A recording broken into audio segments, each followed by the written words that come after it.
नमस्कार दोस्तों, स्वागत है आप सभी साथियों का एक स्मार्ट स्टडी यूट्यूब चैनल पर। साथियों, आज इस क्लास में दिल्ली पुलिस कांस्टेबल एग्जाम 2023 के लिए भारतीय संविधान के टॉप 50 प्रश्न करेंगे, जो कि साथियों बहुत ही महत्वपूर्ण है और इन 50 प्रश्नों से बाहर आपके पेपर में क्वेश्चंस नहीं आएगा। बहुत ही महत्वपूर्ण क्वेश्चंस मैंने आज इस क्लास में ऐड कर दिया है, जो क्वेश्चंस आपको आपके पेपर में देखने को मिलेंगे।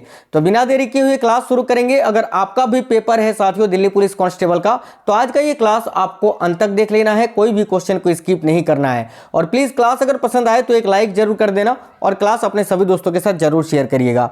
देखिए, पहला क्वेश्चन है, 73वें संविधान संशोधन के अनुसार पंचायत राज संस्था का कार्यकाल कितने वर्ष रखा गया? तो याद रखिएगा साथियों, 73वें संविधान संशोधन के अनुसार पंचायती राज संस्था का जो कार्यकाल है वो 5 वर्ष रखा गया है। तो इसका करेक्ट आंसर हो जाएगा ऑप्शन नंबर ए, 5 वर्ष। चलिए नेक्स्ट क्वेश्चन है, भारतीय संविधान का अनुच्छेद 51 का ए, जो नागरिकों के मौलिक कर्तव्य से संबंधित है, किस संविधान संशोधन से इसको लिया गया है? ये देखिए बहुत ही इंपॉर्टेंट क्वेश्चन है। फंडामेंटल ड्यूटीज के बारे में आपसे पूछा है, यानी मौलिक कर्तव्य के बारे में, जिसका प्रावधान देखिए संविधान के अनुच्छेद 51 का ए में है। ठीक है, आपको बताना यह है कि कौन से संविधान संशोधन से इसको लिया गया है या लाया गया है। तो याद रखिएगा 42वें संविधान संशोधन अधिनियम 1976 के द्वारा। ठीक है, और साथियों अगर आपसे पूछे कि मौलिक कर्तव्य को किस देश के संविधान से लिया गया है, तो याद रखिएगा ये रूस के संविधान से लिया गया है। और पूछिए अगर कौन से भाग में उल्लेखित है, तो याद रखना संविधान के भाग 4 का ए या क में जो है मौलिक कर्तव्य के बारे में बताया गया है। अगला क्वेश्चन है, किस संविधान संशोधन एक्ट के तहत मतदाताओं की आयु 21 वर्ष से घटाकर जो है 18 वर्ष कर दी गई? तो देखिएगा यहाँ आपका राइट आंसर होगा 61वें संविधान संशोधन अधिनियम, है ना। इसमें क्या किया गया था कि जो वोट देने का आयु सीमा है साथियों, वो पहले 21 वर्ष था, इसको घटाकर 18 वर्ष कर दिया गया था। नेक्स्ट है, अगस्त 2007 को संसद द्वारा भारतीय संविधान में संशोधन के उपरांत अब अनुसूचित जाति की सूची में जातियों की कुल संख्या कितनी है? यानी एससी जो है अनुसूचित जाति, इनमें कुल कितनी जातियां हैं? तो देखिए करेक्ट आंसर होगा 1206, ऑप्शन नंबर भी राइट होगा। अगला, भारत के संविधान में 9वीं अनुसूची में किस संशोधन अधिनियम द्वारा जोड़ी गई? यानी भारतीय संविधान में 9वीं अनुसूची को कौन से संविधान संशोधन के द्वारा जोड़ा गया था?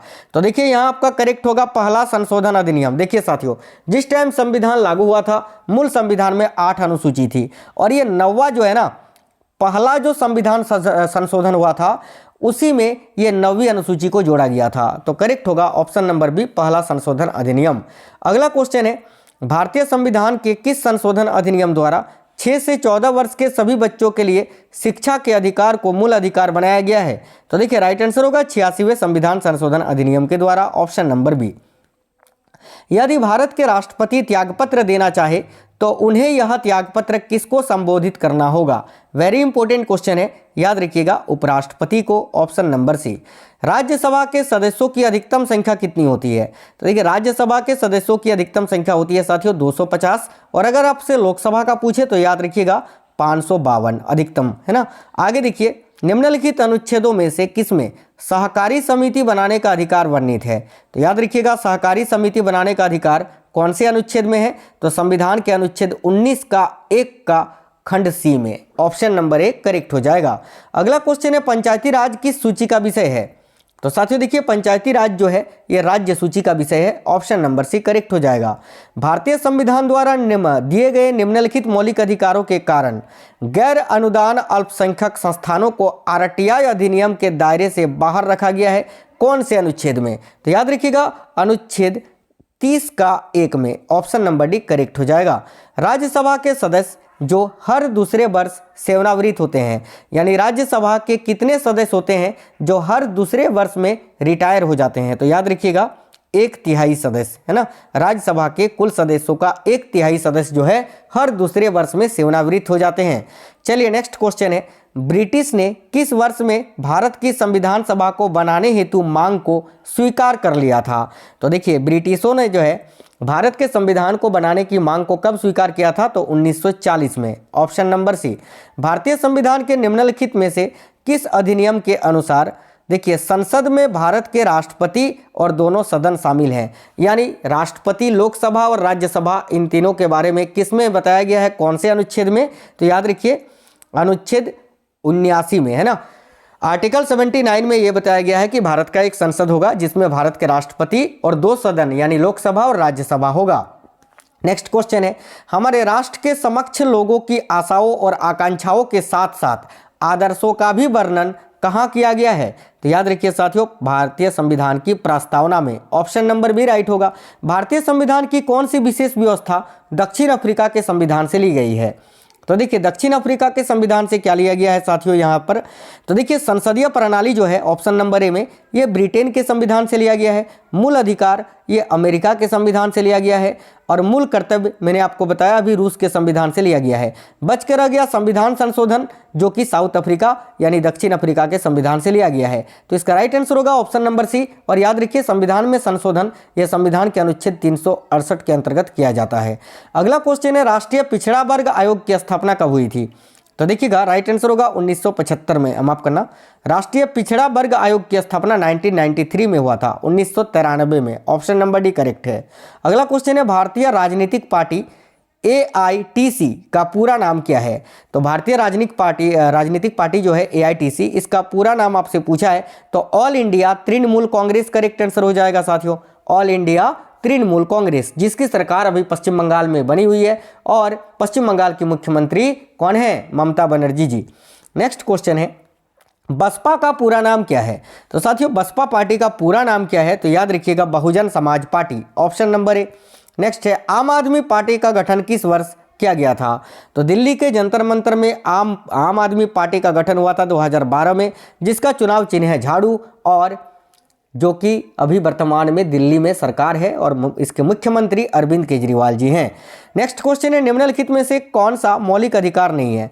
तो देखिए समानता का अधिकार, स्वतंत्रता का अधिकार, शोषण के विरुद्ध अधिकार, ये तीनों मौलिक अधिकार हैं, लेकिन संपत्ति का अधिकार ये मौलिक अधिकार नहीं है साथियों, ये एक कानूनी अधिकार है। इसको मौलिक अधिकार की सूची से 44वें संविधान संशोधन अधिनियम कब 1978 में ही हटा दिया गया था, याद रखिएगा, ठीक है। और ये वर्तमान में संविधान के अनुच्छेद 300 का क में वर्णित है जो कि कानूनी अधिकार है, याद रखना। नेक्स्ट है, संविधान के किस अनुच्छेद के अंतर्गत केंद्र सरकार राज्यों को निर्देश दे सकती है? तो देखिए राइट आंसर है अनुच्छेद 256 के अंतर्गत, ऑप्शन नंबर ए। संविधान के किस अनुच्छेद के आधार पर देश में वित्तीय आपात की घोषणा की जा सकती है? तो देखिए राइट आंसर होगा अनुच्छेद 360 के अंतर्गत। अगला, भारतीय संविधान के किस अनुच्छेद को संविधान की आत्मा के नाम से जाना जाता है? तो देखिए राइट आंसर होगा साथियों अनुच्छेद 32 को, ऑप्शन नंबर बी।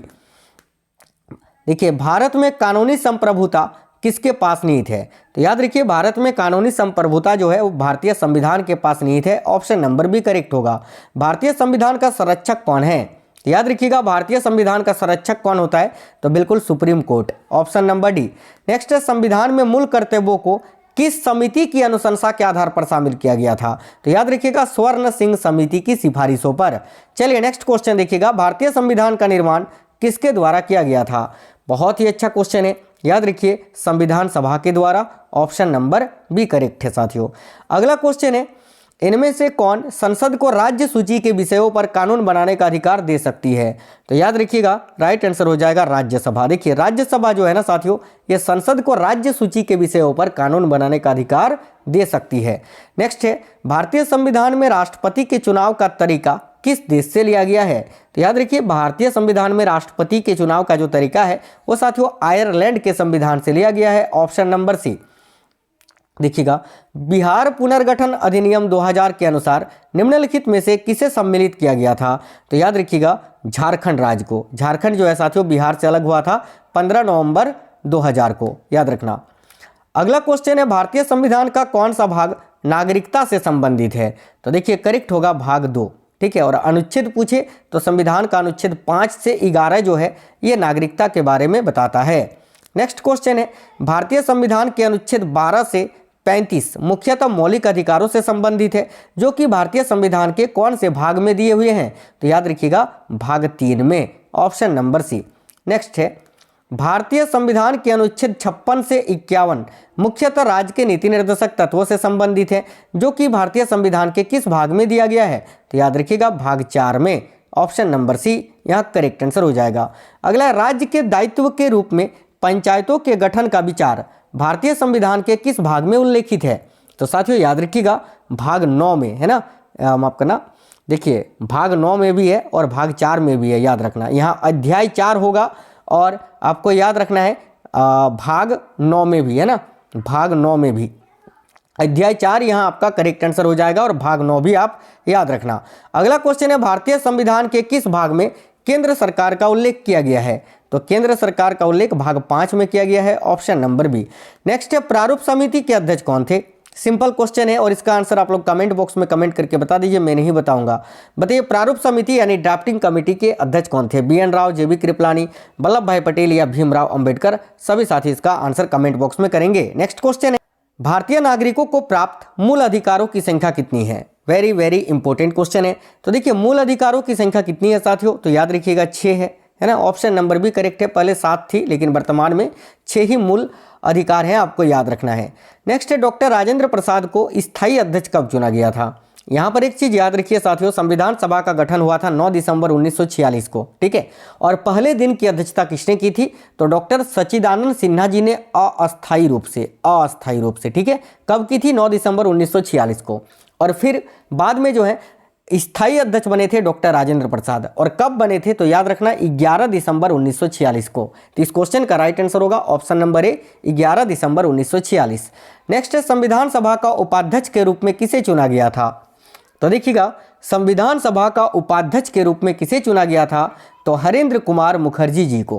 करेक्ट आएगा option number C, Harendra Kumar Mukherjee. देखिए नेक्स्ट क्वेश्चन है, संविधान दिवस हर वर्ष कब मनाया जाता है? तो देखिए भारत में संविधान को कब अपनाया गया था? तो साथियों 26 नवंबर 1949 को, ठीक है। और इसी दिन को संविधान दिवस के रूप में मनाते हैं। तो 26 नवंबर यहाँ करेक्ट आंसर होगा। या तो संविधान दिवस, विधि दिवस या कानून दिवस इसको आप बोल सकते हैं। और याद रखना 26 जनवरी 1950 को इस दिन भारत में संविधान लागू हुआ था, इसीलिए 26 जनवरी को पूरे भारत में गणतंत्र दिवस मनाया जाता है। भारत में कौन से सत्र के बीच पहला आम चुनाव हुआ था? तो देखिए भारत में पहली बार आम चुनाव बहुत ज़्यादा पूछा जाता है ये, तो याद रखिएगा ये 51-52 में हुआ था साथियों, लेकिन डेट के साथ याद रखिए 25 अक्टूबर 1951 से 21 फरवरी 1952 तक, है ना। चलिए अगला क्वेश्चन है, संसद द्वारा देश में सूचना पाने का अधिकार यानी राइट टू इन्फॉर्मेशन संबंधी विधेयक कब पारित किया गया था? तो याद रखिए करेक्ट होगा जून 2005 में, ऑप्शन नंबर सी। सरकारिया आयोग का संबंध किससे है? तो ध्यान से देखिएगा सरकारिया आयोग का संबंध किससे है? तो देखिए केंद्र राज्य संबंधों से, ऑप्शन नंबर ए। नेक्स्ट क्वेश्चन है, पहले वित्त आयोग का गठन 1951 में किया गया था, इसके अध्यक्ष कौन थे? तो ध्यान से देखिए पहले वित्त आयोग का गठन 1951 में हुआ था, यह भी याद रखना है आपको। और इसके अध्यक्ष थे KC Neogy, option number A right answer है। नेक्स्ट है, भारत में सर्वप्रथम 2 अक्टूबर 1949 को पंचायती राज व्यवस्था का शुभारंभ किया गया, यह कहाँ से शुरू हुआ था? तो याद रखिएगा साथियों नागौर राजस्थान से, option number A right answer है। अगला क्वेश्चन है, किस केंद्र शासित प्रदेश का अपना उच्च न्यायालय है? तो साथियों याद रखना एकमात्र केंद्र शासित प्रदेश दिल्ली है केवल, जिसका अपना उच्च न्यायालय है। तो इसमें तो ऑप्शन में दिल्ली नहीं है, तो राइट आंसर होगा ऑप्शन नंबर डी, कोई नहीं, इनमें से कोई नहीं, है ना। चलिए आगे देखिए, किस उच्च न्यायालय में सर्वाधिक संख्या में न्यायाधीश कार्यरत हैं? तो याद रखिएगा यहाँ आपका करेक्ट आंसर हो जाएगा इलाहाबाद उच्च न्यायालय में। और अगर आपसे पूछे कौन सा उच्च न्यायालय है जिसका क्षेत्राधिकार सबसे अधिक है, तो फिर राइट आंसर होगा गुवाहाटी उच्च न्यायालय, याद रखना। चलिए नेक्स्ट क्वेश्चन है, किस राज्य में विधानसभा सदस्यों की संख्या सर्वाधिक है? तो सिंपल सा क्वेश्चन है, राइट आंसर हो जाएगा उत्तर प्रदेश साथियों। आगे देखिए, संविधान के अनुसार विधानसभा के सदस्यों की अधिकतम संख्या कितनी होती है? तो याद रखिए संविधान के अनुसार विधानसभा के सदस्यों की अधिकतम संख्या होती है 500, option number A right answer हो जाएगा। तो आज का जो ये क्लास था बहुत ही इंपॉर्टेंट था, काफ़ी महत्वपूर्ण था। आपको आज का क्लास कैसा लगा है आप हमें कमेंट बॉक्स में ज़रूर बताना। और साथियों क्लास को लाइक और शेयर जरूर करिएगा। आप में से कोई भी साथी नए हैं चैनल सब्सक्राइब करके बेल आइकन ऑन कर लेना। डेली आपको दिल्ली पुलिस का इस टाइम आपको क्लास करवा ही रहे हैं, ऑफलाइन क्लास और लाइव क्लास तो शाम में चलती ही है। तो आप लोग जो है चैनल सब्सक्राइब करके बेल आइकन को ऑन कर लीजिएगा और इस वीडियो को अपने सभी मित्रों के साथ जरूर शेयर करिएगा। चलिए मिलते हैं नेक्स्ट क्लास में, तब तक स्वस्थ रहें। जय हिंद साथियों, वंदे मातरम।